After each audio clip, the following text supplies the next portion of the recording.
আসসালামু আলাইকুম রহমতুল্লাহ বরাকাতু। আশা করি সবাই ভালো আছেন। আমরা যারা হচ্ছে ডেভেলপার আছি, যখন আমরা কোনো একটা পেমেন্ট গেটওয়ে ইন্টিগ্রেশন করতে যাই, যেমন আমরা যদি কোনো বাংলাদেশি পেমেন্ট গেটওয়ে ইন্টিগ্রেশন করতে যাই, যেমন বিকাশ, নগদ বা হচ্ছে আমার বিভিন্ন যে পেমেন্ট গেটওয়েগুলো আছে, এগুলো যখন আমরা ইন্টিগ্রেশন করতে যাব, তখন কিন্তু আমাদের একটা এসএসএল কমার্সের সেন্ডবক্স অ্যাকাউন্ট লাগে, যেটা দিয়ে হচ্ছে আমরা টেস্টিং পারপাসে আমরা অর্থাৎ যে আমাদের এপিআইগুলো আছে সেগুলো টেস্টিং পারপাসের জন্য আমাদের এই বিষয়টা লাগে। সেখানে আমাদের একটা ফেক অ্যামাউন্ট ক্রিয়েট করতে হয়, সেখানে একটা আমাদের ফেক অর্ডার ক্রিয়েট করতে হয়। তখন কিন্তু আমরা এই ঝামেলাটাই পড়ি যে আসলে কীভাবে এই অ্যাকাউন্টটা ক্রিয়েট করা হয়। আর যারা হচ্ছে নতুন ডেভেলপার, মানে আমরা ডেভেলপমেন্ট শিখতেছি, তাদের উদ্দেশ্যে আমার ভিডিওটা, তাদের উদ্দেশ্যে যারা হচ্ছে বিগিনার, আপনারা যখন পেমেন্ট গেটওয়ে নিয়ে শিখবেন বা পেমেন্ট গেটওয়ে কীভাবে কাজ করে সেই বিষয়গুলো দেখবেন, তখন কিন্তু আপনাদের একটা সেন্ডবক্স অ্যাকাউন্ট লাগবে। আর সেন্ডবক্স অ্যাকাউন্টটা কীভাবে ক্রিয়েট করবেন সেই বিষয়টা আপনাদেরকে দেখাবো।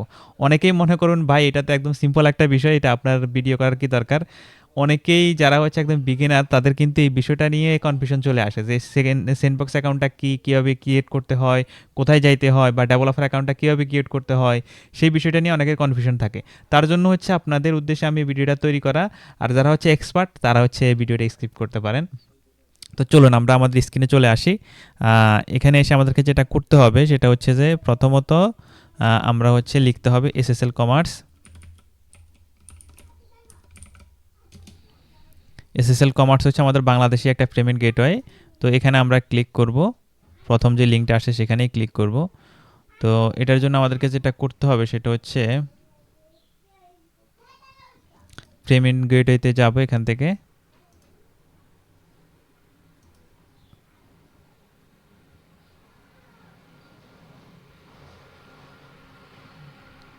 তো এখান থেকে সরাসরি আমরা ডকুমেন্টেশনে চলে যাব। ডকুমেন্টেশনে যাওয়ার পরে এখানে আমরা রেজিস্ট্রেশনে ক্লিক করব। তারপর এখানে লেখা আছে ক্রিয়েট সেন্ডবক্স অ্যাকাউন্ট। এই রেজিস্ট্রেশন পেজে আসার পর আপনারা যেটা করতে হবে, এখানে ক্রিয়েট সেন্ডবক্স অ্যাকাউন্ট এখানে ক্লিক করতে হবে। তারপর আপনি যে ডোমেনের আন্ডারে কাজ করবেন সেই ডোমেনটাকে আপনি এখানে নাম দিয়ে দিবেন, অথবা আপনার যদি কোনো ডোমেন থাকে সেটার একটা নাম দিয়ে দিবেন। তো আমি এখানে ডোমেনের নামটা দিতেছি। দেওয়ার পর আমরা এখানে নেক্সট দিব। নেক্সটের পরে হচ্ছে এখানে কোম্পানি নেম, আপনার যদি কোনো কোম্পানি নেম থাকে সেটা দিয়ে দিবেন। তা আমি দিতেছি হচ্ছে লিনাক্স বিডি। তারপর আমরা নেক্সট করব। নেক্সট করার পর এখানে আমরা অ্যাড্রেসটা দিব, কোম্পানির অ্যাড্রেসটা। আচ্ছা, আমি এখানে ঢাকা বা নোয়াখালী যে কোনো একটা দিতে পারি, সমস্যা নেই, নোয়াখালী দেই। NOAKHLI নোয়াখালী। নোয়াখালী দেওয়ার পর আমরা এখানে নেক্সট দিব। তারপরে এখানে আমরা দিব হচ্ছে আমার নামটা, অর্থাৎ ডেভেলপারের নাম। তো ডেভেলপারের নাম যেটা দিব সেটা হচ্ছে যে তানবীর। অবশ্যই নামটা একটু ইউনিক দিতে হবে, কারণ এই নামে হয়তো আরও অনেকজন থাকতে পারে। তো আমি যেটা দিতেছি তানবীর লিন। তারপরে আমরা দিলাম হচ্ছে এখানে ইমেল অ্যাড্রেস। তো আমি আমার ইমেল অ্যাড্রেসটা দিব আসনাদ তানবীর blog@gmail.com। নেক্সট আমরা নেক্সট দিব, এবং এখানে আমরা মোবাইল নাম্বারটা দিব। এই মোবাইল নাম্বারটা অবশ্যই আপনাকে ভ্যালিড মোবাইল নাম্বার দিতে হবে, কারণ এখানে একটা ওটিপি যাবে।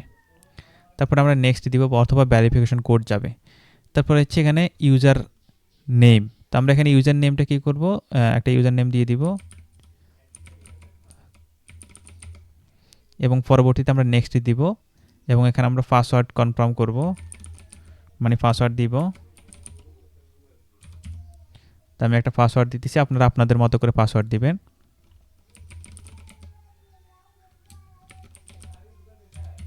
এবং পরবর্তীতে আমরা এখানে সাইন আপ দিব। সাইন আপ দেওয়ার পর আপনাকে এইভাবে হচ্ছে কনফার্মেশন ইউর ইনফরমেশন নামে একটা পপ আপ আসবে। সেই পপ আপে কিন্তু আপনার এতক্ষণ পর্যন্ত আপনি যে কনফিগারেশন করছেন সেই কনফিগারেশনগুলো চলে আসবে, যেমন হচ্ছে ওয়েবসাইটের নাম, কোম্পানির নেম, কোম্পানি অ্যাড্রেস, নেম, তারপরে ইমেল, তারপর হচ্ছে ফোন নাম্বার, তারপর হচ্ছে ইউজার নেম ইত্যাদি জিনিসপত্র আসবে। তারপর আমরা যেটা করবো সেটা হচ্ছে এগুলো যদি কনফার্ম হয়ে থাকে, আমাদের ফোন নাম্বার এবং হচ্ছে ইমেল অ্যাড্রেস, এটা ভালো করে চেক করবেন। এটা যদি কনফার্ম হয়ে থাকে তাহলে আপনি হচ্ছে কনফার্ম রেজিস্ট্রেশন করবেন। এই দুইটা যদি ভুল থাকে, এই দুইটার ভিতরে কিন্তু আমাদের কনফিগারেশন কোড আসবে, কনফিগারেশন মেইল আসবে। তো এই জিনিস ভুল করা যাবে না। আমরা এখন যেটা করব, কনফার্ম রেজিস্ট্রেশন দিব।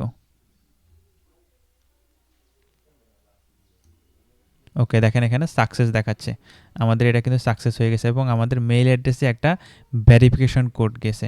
তো আমরা মেইল অ্যাড্রেসটা ওপেন করে নিব।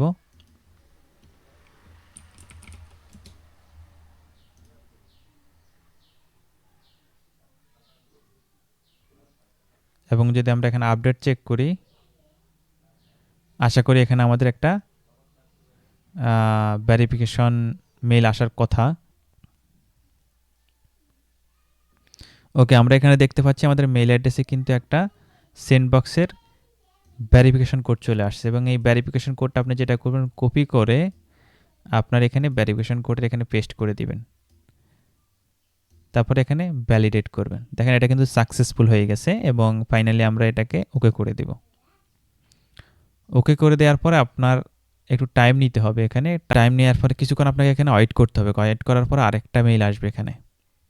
তো আমরা একটু কয়েক সেকেন্ড ওয়েট করি, বেশিক্ষণ লাগবে না, চলে আসবে। আশা করি আরেকটা আসছে, এই যে আমরা দেখতে পাচ্ছি।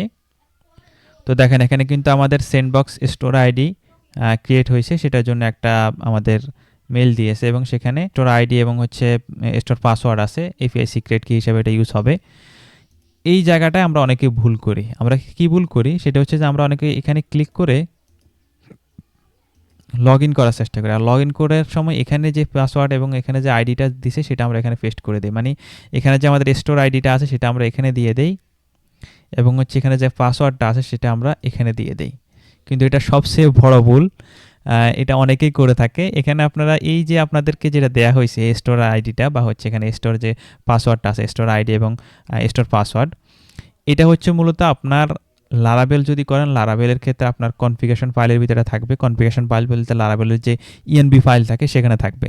অথবা হচ্ছে আপনি যদি রিয়েক্ট করেন, অথবা হচ্ছে নোট জেএস করেন, অথবা হচ্ছে পাইথন করেন, মানে ব্যাকইন্ডের পার্টে থাকবে। রিয়েক্ট জেএসে তো আমাদের ফ্রন্ট ইন পার্ট, নট যে রিয়েক্ট জেএস ব্যাক ইন পার্টে থাকবে। ব্যাক ইন পার্টে এই কনফিগারেশনটা থাকে, মানে এই কনফিগারেশনের একটা এপিআই সিক্রেটকে বসাইতে হয়, একটা হচ্ছে স্টোর আইডি দিতে হয়।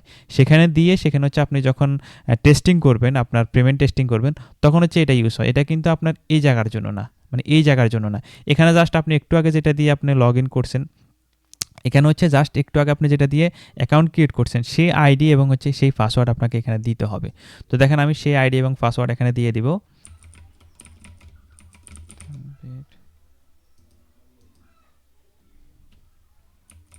তানভীর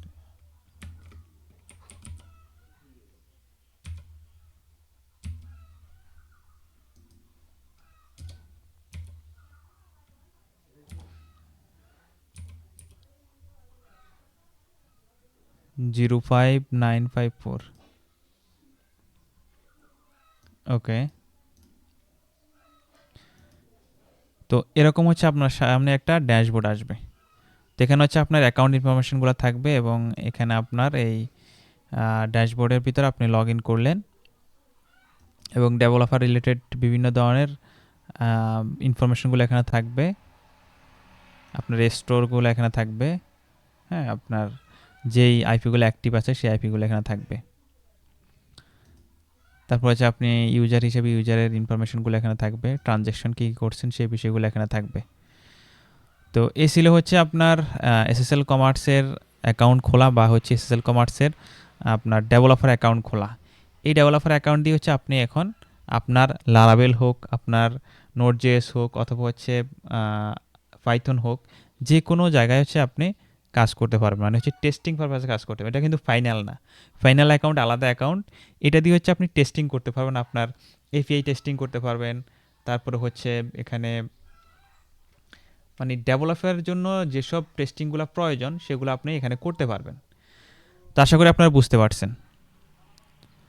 তো যদি আপনাদের ভালো লেগে থাকে এবং উপকারী হয়ে থাকে ভিডিওটা, অবশ্যই লাইক, কমেন্ট, সাবস্ক্রাইব করে দিবেন। আসসালামু আলাইকুম রহমতুল্লাহ। প্রিয় সহযোদ্ধা এবং লার্নাররা, প্রোগ্রামিং শেখার পথে যদি কোনো সমস্যা অথবা প্রশ্ন থাকে তাহলে যে কোনো সময় আমাকে মেসেজ দিতে পারেন। আমি আমার সাধ্যমতো আপনাদের সাহায্য করব এবং সাহায্য করার চেষ্টা করব। আপনাদের মতামত ও সাপোর্ট আমাকে সবসময় অনুপ্রাণিত করে। যদি ভিডিওগুলো আপনাদের ভালো লাগে তাহলে লাইক, কমেন্ট, শেয়ার দিবেন। এতে আমি ভবিষ্যতে আরও ভালো এবং উপকারী কন্টেন্ট তৈরি করতে পারবো। প্রতিদিন তো আমরা ফেসবুকে বিভিন্ন ধরনের রিলসে লাইক দিয়ে থাকি, বিভিন্ন ফানি কন্টেন্ট আমরা শেয়ার দিতে থাকি। আমরা যদি কারো কোনো একটা শিক্ষণীয় বিষয় শেয়ার দিয়ে দেই, তাতে আশা করি আপনাদের অপকার কিছু হবে না। আসসালামু আলাইকুম রহমতুল্লাহি ওয়া বারাকাতুহু।